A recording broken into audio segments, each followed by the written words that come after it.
behind the scenes with future country rock blues kings and queens. Discover them first with Palm Mash TV. Palm Mash TV.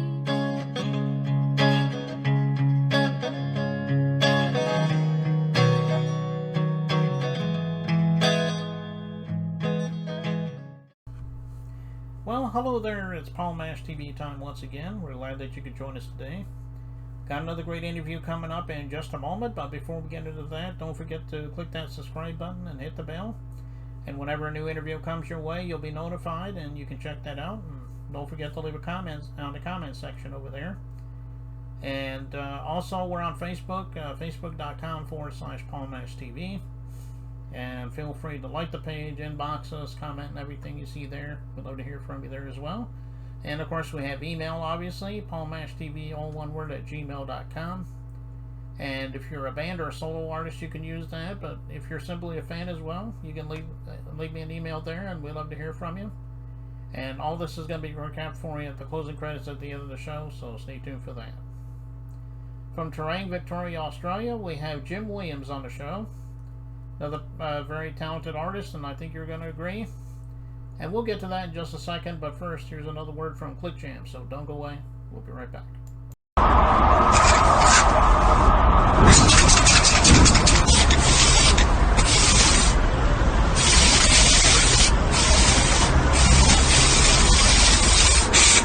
We got history, got me feeling the nostalgia when you look at me, thinking about what could.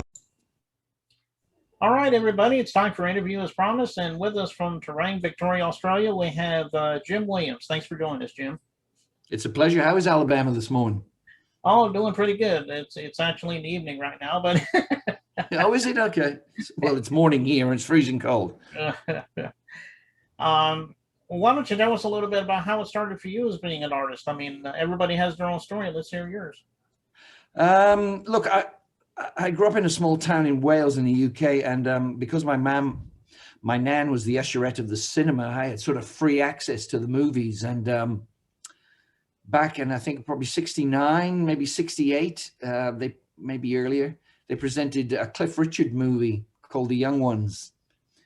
Mm-hmm. And it was very musical, and it really sent something to my brain. And back in those days, you could actually sit in the cinema and watch it over and over and over again, which is what I did until my parents came in and dragged me out of the cinema. So I think I got through it 3 times, and that was it. I was done. I was going to be in the music industry. I didn't know how, because I was extraordinarily shy.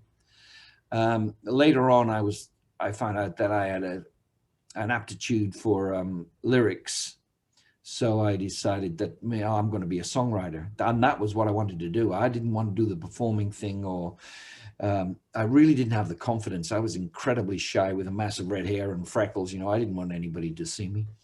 But in, I think, 2008 in Australia, I won a songwriting competition, which gave me an APRA award. An APRA award is an award given by musical peers to people who have certain skills. And along with winning that competition, I had to actually perform the song, which I kind of hesitated. I thought, no, I can't do that. But I was convinced by my partner at the time to give it a shot. And I must say, Paul, that 30 seconds into that performance, I realized, hey, I've been missing out here. And performing was now what I wanted to do. So all that stuff I had written, I thought, I'm just going to go out and perform all this stuff now. Because initially I'd written it for other people. And the other thing that was a bit weird about it, it was in lots of different veins. It wasn't like sort of one style. So it was country and reggae and soul and a bit of rock and all sorts of different things that I was writing for. So I just went out and just performed anything and everything, so I can go out and do a country gig or a rock gig or a reggae gig or a soul gig. So I think that's kind of, it helps to just do lots of different stuff. So, and that's how I got into it. And that's where I stayed. And I was still there, trying to get to I don't know where we're actually trying to get to, and I think it doesn't matter how much you achieve in this journey as a songwriter or performer, you continually think, oh, there must be another step up somewhere to get up to. But like they say, if you shoot for the stars, you might get close. You don't have to get there. You just, and that's what I'm doing. Just trying to write the best stuff I can. Okay, well, that is a good story there, Jim, and I agree with that last part. All you have to do is shoot for the stars, like you said, and well, why don't you talk about some of the artists you grew up with that really helped you, influenced you, and with your songwriting and singing and so forth. Look, I have to say, and God bless him, John Prine was a discovery I made probably about 30 years ago, and I loved the simplicity and the honesty of his songs. That was where I initially sort of was heading, but my weak character fell victim to some of the people I was hanging with at the time who were telling me, what is this rubbish you're writing? They were into rock music. And to try and impress them, I sort of went down that vein too. And I kind of departed from where I was originally feeling I should be. And it took me a long time to get back on track, to write simple, meaningful, uncomplicated lyric, and present it in a very simple, raw sort of fashion, with a bit of the dirt still left on it. I really don't like pristinely accurate music. It needs to have a bit of humanity about it, when you're performing. Mistakes are fine. They don't bother me. You hit a wrong chord, or it just does something to what you're doing, makes you look human. So anybody that I felt was not, I don't know what the word is, but I know that there's a big difference between some artists. Some artists are very and I really like that young lady from Texas, Casey Musgraves. Mm-hmm. I've discovered Casey in the last, I think, 10 years. And again, the honesty and the simplicity of the lyrics. But I caught a concert of hers here, and it was kind of a little bit sterile for me. Everything was perfect. There wasn't any, it was almost like watching a film, like a film production of something, because it was just never missed a beat. Everything was just so, and it just lacked a kind of humanity about it. Fantastic performer, brilliant songwriter, and fantastic musicians, but it just left me. So I try, when I'm performing, to try and be as real as possible. I'm not finicky about how everything should be. It's just, well, this is how I am today. And I kind of, I'll do songs differently every time I do a song. I might think, oh, I'll reggae this up today, or I'm going to make this real country today, or it's the same song. But it all depends how I feel, is how I play the song. If I'm a bit down, I might do it a little bit bluesier or something like that. Whereas some of these artists, that's the song, this is the way it's played, and that's the way it's always played. I don't kind of like to do that. I like to sort of feel the room and be a part of whatever is in the room, if you know what I mean, rather than be exactly the same thing every time I go out and do something. I'd rather be in the moment than, if that makes sense. Probably doesn't to a lot of people that don't perform, but I'm sure a lot of people that do perform completely understand that. Be how you feel, and that's what I try to do. So great writers, and Casey is seriously one of the most brilliant songwriters I've heard in a long time. Along with people like Buddy Holly, who I started listening to, and those people who were writing those earlier songs. I was a big fan of George Michael as a writer. I thought he had a fantastic insight into into life and presented it in his lyrics. But yeah, there's too many to mention. It's not bands that I like. It's sort of songs, and sometimes you don't actually know who writes the song, which is kind of. I really like that Keith Urban song, "Blue Ain't Your Color." Now I know Keith didn't write that, but I'd really like to know the person that actually wrote that song, because you never actually get to know who these writers are, which is kind of sad sometimes. The same with Chris Stapleton's Tennessee Whiskey. A lot of people think Chris Stapleton wrote that out here, and I have to continually tell people, no, that song's been around for ages, guys, ages.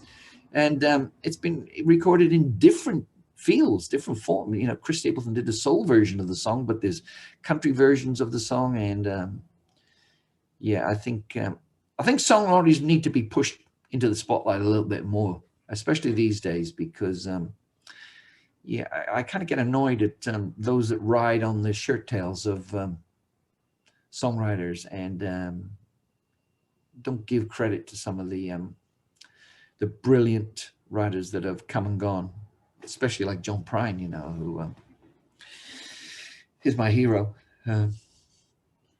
Yeah, and all those people you mentioned, especially not just the singers, but the songwriters, they were all legends in their own right, Buddy Holly especially.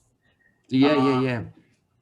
Well, where can we find your music? I mean, I'm sure it's on all streaming platforms, but I don't know if you still have physical copies like CDs, but if you have those, you can mention those as well. Well, I don't have it. I don't think I've got it streaming. I was going to stream it, and this is a failing of a lot of music. No, I shouldn't say a lot of musicians. Some musicians, I'm talking about me. I can do the creative aspect, and I can do the singing, and I can do the performing, but the other part of this, getting it up on streaming platforms, filling out the forms, doing the internet stuff, like I'm on CD Baby, but they sent me a form. They sent me a form that, and it's a form that says it's about tax, and I have no idea what this form wants of me. But they can't stream it until I fill in this form. I've paid my dues and I've done my stuff, but I don't understand this form, and I can't fill it in because I don't understand it. So it's not, my music is not streaming for that one simple reason, that I don't understand what this form is. Kind of frustrating and annoying that, and it took me ages. Where exactly can we find your music at then? Look, if you go on my Facebook page, Jim Williams, I put all my clips and all my music on Facebook, and there are links to my YouTube channel. And I just put it up there. I do sell hard copies. I do sell CDs. If someone wants one, well, I don't sell them. I basically give them away. But I must say, I posted a CD to a friend who got in touch with me today in the UK, and it cost me $26. And I thought, oh, look, I can't continue to go on doing this. You guys need to give me the money if you want me to post you a CD for now. So if you're willing just to pay for postage, I'm more than happy to send you off a CD, or you can just, I don't know where you can get it. I will have it on CD Baby as soon as I've worked out this form, Paul, I'm sure. But I'm doing myself a disservice by not learning this stuff. But I'm so busy creating music, and I don't have time for all that. What do you call it? What do you call all the other stuff that you have to do? All the paperwork. That just bothers me somewhat. I need a manager. That's what I need. Yeah, exactly. That's what I need. Somebody who can help me with that stuff. Well, I know one of your songs is on YouTube, which we're getting to in just a second. It's called Times Like These.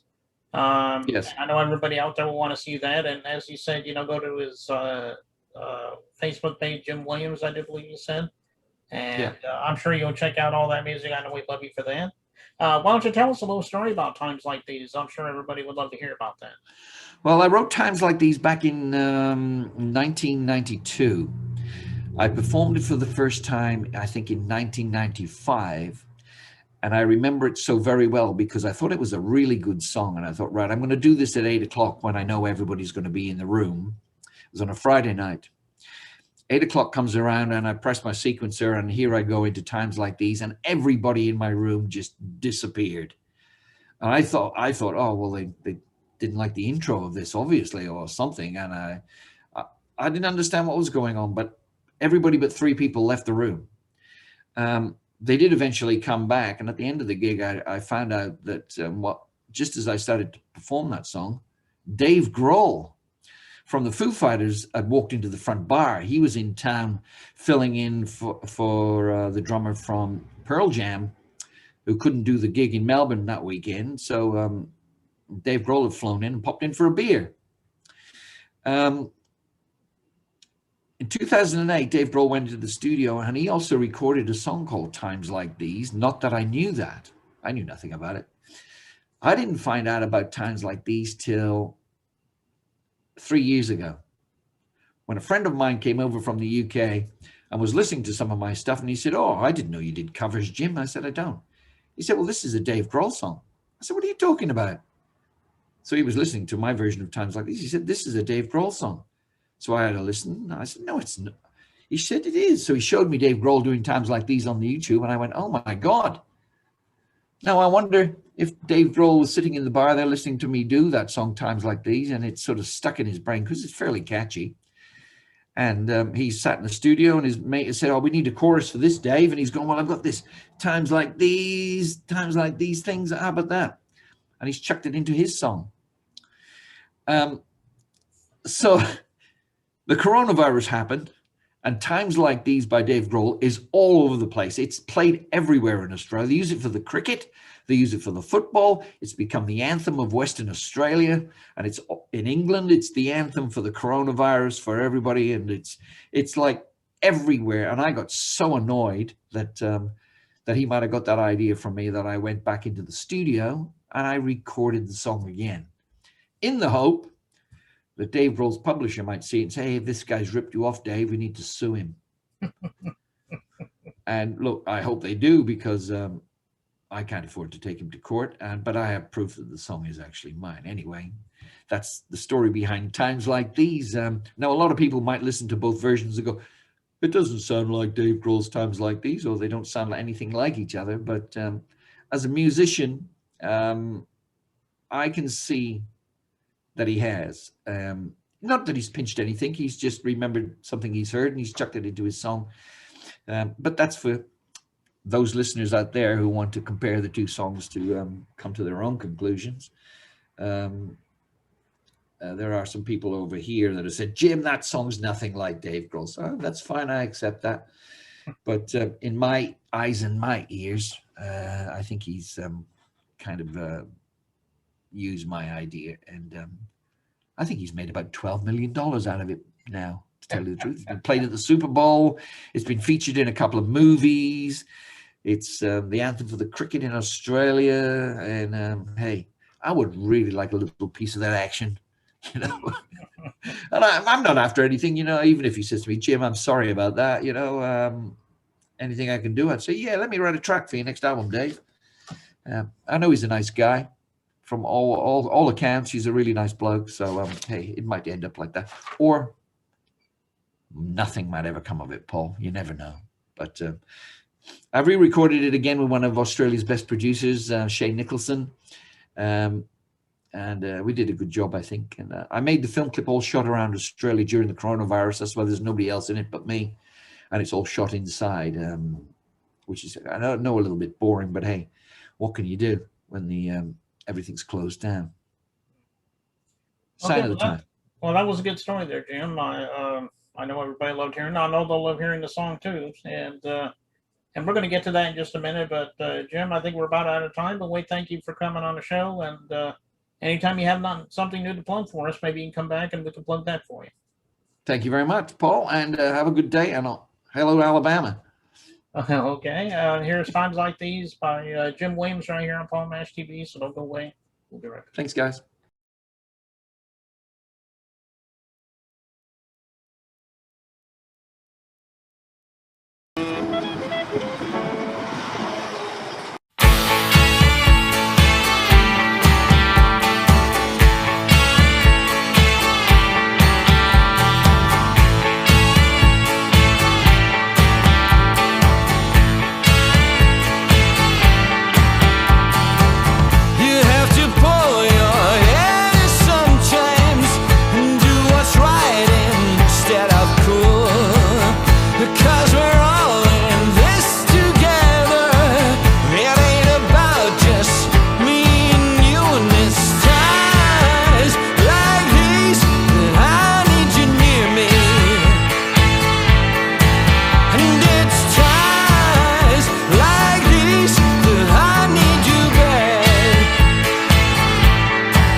because